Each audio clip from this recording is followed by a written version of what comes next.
Dear student, अब आप लोगों को वॉल्यूम 1 का एक्सरसाइज 78 एंड 79 का डिबेट बोला जा रहा है। रेडी रहेंगे? स्टार्ट। महोदय, तो क्या आपस के छोटे मोटे झगड़ों के लिए हम डंडे और पत्थरों का उपयोग करेंगे और एक दूसरे की भावना, उनकी प्रसन्नता और उनके विचारों का ध्यान नहीं रखेंगे? मैं जानता हूं कि जिस समय इस योजना के विषय में विचार हो रहा था और रुपए पैसे की कमी के कारण कुछ लोगों को इस बात का संदेह था कि इसको किया जाए या नहीं, उस समय राजस्थान और मध्य भारत में करोड़ों रुपए जमा करके अपना उत्साह प्रदर्शित किया। इससे लोगों में केवल उत्साह को ही प्रोत्साहन प्राप्त नहीं हुआ, बल्कि उनमें सहयोग की भावना का भी विकास हुआ, क्योंकि इतना बड़ा काम यदि ऐसी भावना पर नहीं तो किस भरोसे पर हाथ में लिया जा सकता था। मैं चाहता हूं कि आप में से प्रत्येक इस काम को अपना काम समझें और इसमें यथाशक्ति सहायता करें और इसको पूरा करा दें। कल मैंने सुना और मुझे यह देखकर प्रसन्नता भी हुई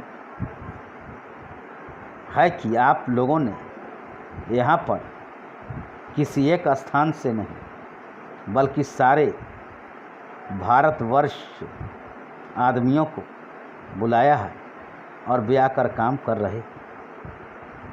बहुधा ऐसा होता है कि ऊंचे ऊंचे पदों पर बड़े बड़े अधिकारी दूर दूर से आते हैं, पर जो काम कठिन समझा जाता है उसको स्थानीय लोग ही करते हैं। इसके विपरीत मैंने यहाँ यह भी देखा कि केवल ऊंचे पदों पर ही नहीं बल्कि पत्थर तोड़ने तथा पत्थर काटने जैसा ठेठ मजदूरी का काम, जो कठिन काम होता है, मद्रास से लोग आकर कर रहे हैं। यह हर्ष की बात है कि वे तो मजदूरी के लिए ही आए हैं, परंतु इतनी दूर से आने जाने में उनको सारे देश का ज्ञान हो जाएगा और जितने दिन वे यहाँ रहेंगे उनका यहाँ के लोगों से प्रेम और संपर्क पैदा हो जाएगा, जो सारे देश के लिए अत्यंत आवश्यक है।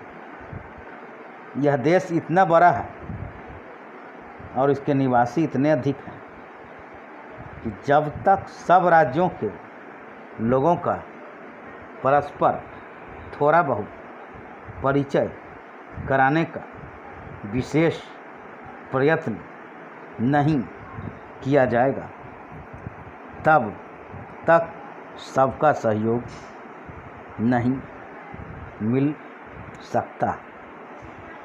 हमारे पूर्वजों ने इस सारे देश को सदा ही एक माना और इसीलिए शंकराचार्य जी ने दिग्विजय की तो उन्होंने हिंदुस्तान के चारों कोनों में 4 मठ स्थापित किए।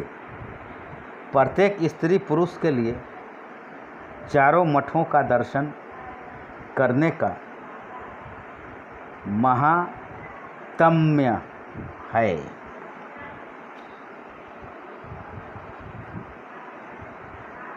सभापति महोदय, जिस विधायक पर इस सदन में चर्चा हो रही है उसका इस देश के अधिकांश लोगों ने और इस सदन में भी अधिकांश सदस्यों ने स्वागत किया है। इसलिए इसमें दो राय नहीं हो सकती। यह विधेयक जनोपयोगी है।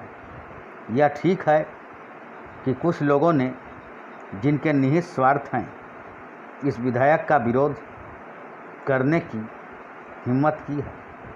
ऐसे लोगों में जनसंघ और स्वतंत्र पार्टी, जिनकी पूंजीवादी नीतियां हैं, उनका विरोध करना स्वाभाविक ही है। मैं आपके माध्यम से मंत्री महोदय से कह रहा था कि जहां तक विधेयक का स्वागत करने का प्रश्न है, यह जनोपयोगी है। जहां मैं इस विधेयक का स्वागत करता हूं, वहां यह भी निवेदन करता हूं कि इस कानून को सफल बनाने के लिए, जैसा प्रधानमंत्री ने सदन में अभी कहा, जो लोग इसका स्वागत करते हैं उनको उचित दृष्टिकोण और ईमानदारी के साथ काम करना चाहिए। हमारे देश ने गरीबी को दूर करने के लिए पंचवर्षीय योजनाओं के माध्यम से योजनाबद्ध तरीके से विकास के कार्यक्रम को चलाने की नीति अपनाई है। विधेयक के सिलसिले में जहां यह विरोध किया जाता है कि इस विधेयक से एक तानाशाही पैदा होगी, अधिनायकवाद होगा, वहां मैं यह निवेदन करना चाहता हूं कि यह विधेयक उन लोगों पर जो पूंजीवाद के जरिए से, एकाधिकार के जरिए से हम पर नियंत्रण रखना चाहते थे और जिनकी पूंजी इस विधेयक के अभाव में बैंकों के माध्यम से बराबर बढ़ती जा रही थी, रोक लगाता है। उनकी नीतियों का परिणाम यह हुआ, देश के चंद लोगों की पूंजी जो इन बैंकों के स्वामी थे, अत्यधिक बढ़ गई।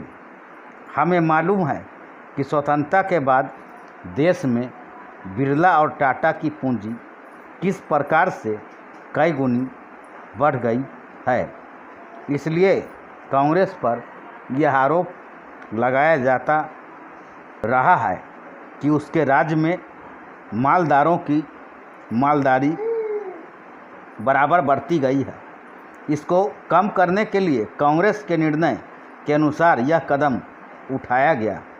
यह कदम स्वागत योग्य है, लेकिन जहां इस कदम का स्वागत करने की बात है, वहां इस बात की आवश्यकता भी है कि यह विधेयक खाली कागजों में ही न बना रह जाए। आज के ज़माने में हमारे शासन में जिस तरह से नौकरशाही का बोलबाला चला आ रहा है, जिसको यह सरकार समाप्त नहीं कर सकी है। धन्यवाद।